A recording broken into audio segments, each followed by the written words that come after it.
Yo, what's going on YouTube? And welcome to Goal Line Hockey. It's your boy Kevin Forte, and we're going to be taking a look at the three California teams going into next year. The San Jose Sharks have definitely taken a dip over the last couple years. They had all that success over the last couple seasons, and then this past year completely dropped off the map. The Anaheim Ducks and the LA Kings, we know the story with them. They are rebuilding.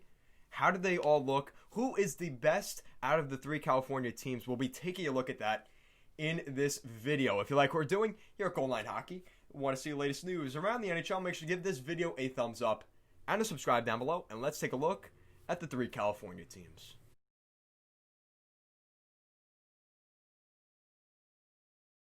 Alright, so before we get too far into this video, I want to give a quick plug to our Instagram and Twitter handles at goalline_hockey. Links will be in the description down below and throughout this video. And make sure to check out our Patreon, where you can support the channel for as little as $5, as much as $20 per month. Anything is worth it, even if you're not paying. Just watching these videos is much appreciated, guys. Thank you so much. As always, the channel has been booming. We're going to hit 650, I'm hoping, by the end of next week. So let's keep it going here at Goal Line Hockey. All right, so with that out of the way, the California teams. You've got the Anaheim Ducks, the San Jose Sharks, and the LA Kings. So we're going to take a look at all three of these teams in this video, and I'm going to decipher which one of these three teams is the best. And try to be unbiased as possible, because as many of you know, if you've been watching the channel for any length of time, the New York Islanders are my team on the East Coast, my hometown team, and the Anaheim Ducks are my team on the West Coast. And they are number two behind the Islanders for sure. So we're going to start things off, though, looking at the Los Angeles Kings. The Los Angeles Kings have been a rough team over the past couple years. Let's just be honest. They've been a team that's missed the playoffs, but we all know the story with the Kings because they are in the midst of a rebuild after their Stanley Cup championships in the early 2010s. Okay, so let's pull this up. Should have had this ready for you guys, but I apologize for that. All right, so last season, this past season, they missed the playoffs. They missed the playoffs in the 2019 postseason. In 2018 is their last time they made the Stanley Cup playoffs, and they lost in the first round of the Golden Knights in 4 games. So they didn't win a game, so it doesn't even matter. In 2017, they missed the playoffs yet again. 2016, they make it to the playoffs, but they get beat by the Sharks in 5 games. So in the past 5 years, okay, so now we go to 2015, they also did not qualify. Okay? Now the year before that, 2014, LA Kings fans will remember that because they won the Stanley Cup against the New York Rangers. Martinez, the big goal in overtime to win it in LA for the Los Angeles Kings, was in 2014. 2013, they lost in the conference final to the Blackhawks, and in 2012, they won their first Stanley Cup against the New Jersey Devils in 6 games. So since 2014, their second Stanley Cup, guys, it's eerily similar to the Chicago Blackhawks. In the past 6 seasons, the Chicago Blackhawks have not won a playoff series, okay? And neither have the Los Angeles Kings in the past 6 seasons. They've won 1 playoff game in those 6 years. So the Los Angeles Kings have fallen from grace pretty hard since 2014. And they've missed the playoffs 4 of those 6 seasons. One of those rounds that they did make the playoffs, one of those 2 years they did make it, they got swept. In the other, they got beat in 5 games. So they win 1 game. So the story with the Los Angeles Kings going into this year, what are the expectations for the Kings? And legitimately, I think a lot of people have tempered expectations because of their lack of success over the past couple of seasons, rightfully so. You look at their top line: Alex Iafallo, Anze Kopitar, and Dustin Brown. Yikes. And you've got Jeff Carter, Gabriel Landeskog, Gabe Vilardi. They could use a Landeskog, and Martin Frk. So let me just re-say that. Carter, Vilardi, and Frk on the second line. Third line, you've got Wagner, Elias Anderson, who really, God help them, they really need Anderson to be good there for the Kings, and Adrian Kempe, which I think is a solid third line player. And then you've got youngsters like Carl Grundstrom, Blake Lizotte, as well as Trevor Moore, who is a local native who they picked up from the Toronto Maple Leafs last trade deadline in the Kyle Clifford trade. So, offensively, they don't have any superpower players yet. We'll be looking at that, but that doesn't really matter for this season. So in terms of this season, that forward depth does not really scare me. Kopitar is getting older. He's still very solid, but then you've got Iafallo and Dustin Brown on the wing. That is not too concerning. And Velarde and Anderson. Velarde has shown last season that he has a lot of potential, but again, playing with Martin Frk and the remnants and the dead carcass of Jeff Carter, I don't know how good that is. And then Elias Anderson and Kempe, I think that could be a good third line. But again, we don't know what Anderson is in the NHL. Obviously, there's something to why the Rangers let him go last year. So what's going on with the bigger picture with Anderson? I think his value is definitely diminished. Drew Doughty and Olli Maatta is your top pairing, ladies and gentlemen. That's a no for me. Matt Waugh, Mikey Anderson, Curtis McDermott, and Sean Walker. Some of you Kings fans have said that defense isn't that bad, but if you look around, even just around the state of California, that is not very competitive. And I made a video, guys. This is a quick plug to one of my videos. Shane Gostisbehere would be a great fit on that top pair with Drew Doughty. You move Olli Maatta either out of the lineup entirely or you move him down. I think that would be good for the Los Angeles Kings. You've got Gostisbehere and Doughty on that top pair. That would be very solid for the Los Angeles Kings. Desperately need some additions on the blue line. And then goaltending, you've got Jonathan Quick and Cal Peterson, which could be solid. Cal Peterson, I think, will start to show and start to become the starter of the Los Angeles Kings. This is starting to become another transition year for Peterson to become the starting goaltender for the Los Angeles Kings as Jonathan Quick kind of rots away down there with the Los Angeles Kings. It's a shame, but that's how this goes, right? So now let's take a look at another California team, the San Jose Sharks. They're an interesting one because over the past couple of seasons, they've been really, really solid. So the fact that they fell off last year was a real shock around the NHL, including for myself. So we're looking at the past couple of seasons for the Sharks. So back in 2014, they lost in the first round. 2015, they missed the playoffs. Since 2015 to this year, they've made the playoffs 4 of the past 5 seasons. They lost in the Stanley Cup Final in 2016 to Pittsburgh. They lost in the first round in 2017. Lost in the second round in 2018. And in 2019, they lost in the conference finals, who eventually became the Stanley Cup champion St. Louis Blues. And then they missed the playoffs this year entirely, and they looked awful in the process. Only 63. I think there's a squirrel trying to get through my AC. I got to get rid of that. But that's besides the point. They only had 63 points this season. The season prior, where they make it to the conference finals, 101 points for the San Jose Sharks. So almost a 40-point drop-off. Now remember, this was a shortened season, which is something to keep in mind. But still, if you do the math, they probably would have been somewhere between 70 to 80 points overall, and that's still a 20-point drop-off, which in an NHL season, that's 10 wins. That's a pretty big difference overall. And looking at their lineup, the San Jose Sharks have an interesting lineup this year. You've got Evander Kane, Tomas Hertl, and Kevin Labanc. And they took steps back last season, but again, with some of these injuries that the Sharks had, it was laughable. Some of the injuries they had, they were decimated by the end of last season. Timo Meier, Logan Couture, and Noah Grajor are your second line. I don't even know who Noah Grajor is, guys. That's let me look up this guy, because I have no idea who this guy is. That just shows not looking so good here. All right, so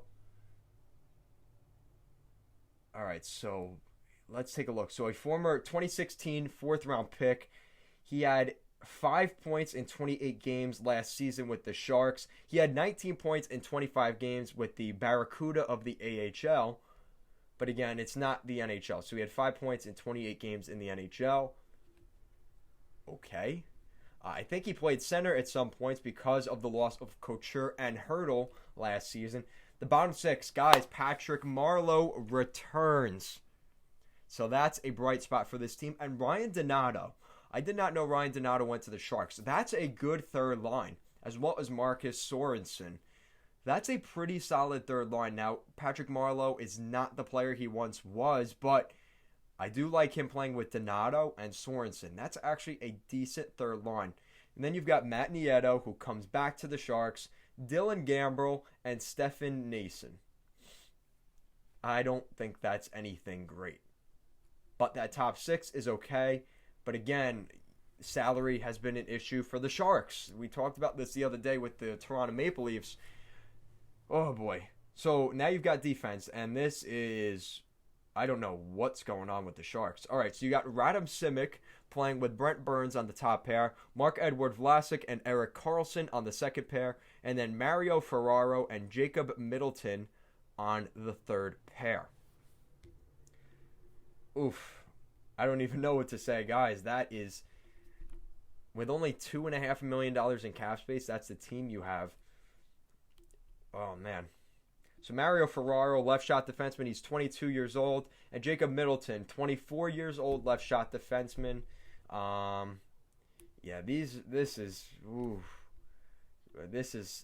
very interesting. So San Jose Sharks are going with the depth this year. I don't like it. If I'm going to be honest, guys, I do not like the San Jose Sharks' depth this year. And you look in the depth chart here, I don't see many names that are really coming off the board. Ryan Merkley as the defenseman could be interesting. Nicholas Milosh, a former pretty solid draft pick. I think he was a first round or second round pick in Milosh. But besides that, this team is decimated. The Sharks are going to be in for another tough year. Martin Jones at 5.75 for the next 4 years. You did sign Devan Dubnyk, but again, he's 34 years old and had some struggles with the Minnesota Wild last season. So that may be a tough one to eat up as well. So the Sharks not really showing me anything of substance here. So let's take a look at the Anaheim Ducks. All right, so the Ducks. Jakob Silfverberg, Adam Henrique, and Rickard Rakell on the top line. Sonny Milano, Ryan Getzlaf, and Danton Heinen on the second line. That is more of a third line.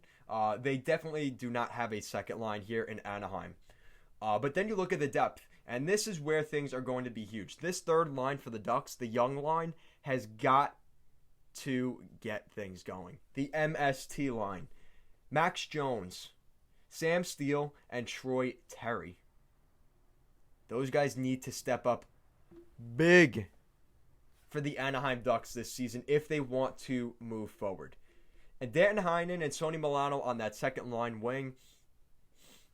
Like I said, that's more of a third line. I like the players on the team. It's where they are slotted. I do not think they are top 6 players, but with the lack of depth here for the Ducks, that's going to be an issue. Nick Delorier, Derek Grant, and Carter Rowney. That's basically the New York Islanders, what do they call it? The culture line or the whatever line. That is not a line that's going to be scoring many goals next season. And then the defense is quite interesting. You've got Hampus Lindholm, Josh Manson, and then you've got Cam Fowler, Kevin Shattenkirk, Christian Djoos, and Cody Karan. Now, I know they had another guy in there, I think it was last week when I talked about the Anaheim Ducks. Some Finnish guy, but I guess the Anaheim Ducks, that blue line is going to be fluctuating. They are an interesting team. Wow. And the Ducks have no cap space. That's another factor I did not know. I thought they had a lot more cap space. But the Anaheim Ducks are actually making me nervous as well. Man, that California rivalry, these teams are not good. Man. All right, so you still have the remnants of David Backes, who I assume is going to be on the LTIR. I don't see him making this lineup, even as bad as it is. Danton Heinen is a good player, but again, you've got the young guys. It's going to be the young guys for the Ducks. Guys like Sonny Milano, guys like Danton Heinen, Troy Terry, Max Jones, Sam Steele. Yeah, this team is booty, guys. Isaac Lundestrom, I think, could be a good player. Trevor Zegras, this is a former first-round pick last year. There's a lot to see from him. Braden Tracy, they picked him up, I think, in a trade. He's a pretty solid-looking player. Brendan Gooley on the blue line. Axel Anderson from the Boston Bruins. And Josh Mahura has shown potential. So the Anaheim Ducks and Jamie Drysdale when he eventually comes to the NHL. But I think the Ducks, again, this is a team that's not going to be good this year. Oh, man, I was going to say that the Ducks were going to be the best team out of these three. This is actually difficult, guys. This is difficult because I'm looking at these teams and they are not good. Honestly, the best blue line is the Anaheim Ducks out of these four. I like Lindholm, Manson. I think that's a solid top pair. Fowler and Shattenkirk. I don't know how good Shattenkirk's going to be with this Ducks team, but then you basically have Juice and Karan. That's not a solid bottom. That is not a good third pair. But compared to what the Ducks have and compared to what the Sharks and the Kings have, it's not that bad. And I think they have more firepower up front than the Sharks and the LA Kings at this point. So, guys, I'm going to stick with my prediction that I had earlier. I'm going to be stubborn here. I'm going to stick with what I got. I think the Anaheim Ducks are the best out of these three California teams by a slim margin. In that Pacific Division, I don't think they're that good. One of these teams is going to sneak into the playoffs, I think, by accident because of how weak that division is. Because you've got the Vegas Golden Knights and the Vancouver Canucks, who I think will run away with that division. And then you've got the secondary teams. You've got the Oilers. You've got the Alberta teams. You've got the Oilers and the Flames, who I think could sneak in there. The Coyotes, maybe, but I'm not sold on them. I really think it's going to come down. I think it's going to be Vegas and Vancouver in that Pacific Division, and then whatever third team, whether that's one of the Alberta teams or maybe Arizona sneaks in. Guys, I'm not confident in the California teams. I think those teams will miss the playoffs. Honestly, I wouldn't be surprised if all four of the Coyotes, the Ducks, the Sharks, and the Kings all miss the playoffs next year. So take that little victory from home here, Ducks fans. I think you're the best out of the three California teams. Is that saying much? Like you're going to win the Stanley Cup? Absolutely not. But there's a lot of potential for the Anaheim Ducks. The Sharks need to figure out their situation. They got a lot of work to do there. And the Kings are on the upward trajectory. If I had to choose, I think the Ducks are going to be the best team this year. Roster-wise, I think the Sharks have the most skill with Couture and Hurdle still and LeBanc. But besides that, I think the Ducks overall, at the end of the day, with standings and everything, I think the Ducks have the most depth. And I think the Ducks will be able to be the best out of the three California teams. And the Kings are not that far away. I think the Kings have the most potential moving forward. I think next season the Kings will be the best team out of these three. But the Sharks, future-wise, are in a lot of hurt. Like I said, I think they're the most skilled, but I think the Ducks will have the depth to get them through the next season. But I think even as the best team in California, they will miss the Stanley Cup playoffs next year. So guys, let me know in the comment section down below. Let me know what you think the best California team is in the comment section down below. If you like what we're doing here at Goal Line Hockey, want to see the latest news around the NHL, make sure to give this video a thumbs up and a subscribe down below. Thank you so much for watching, and have a great day.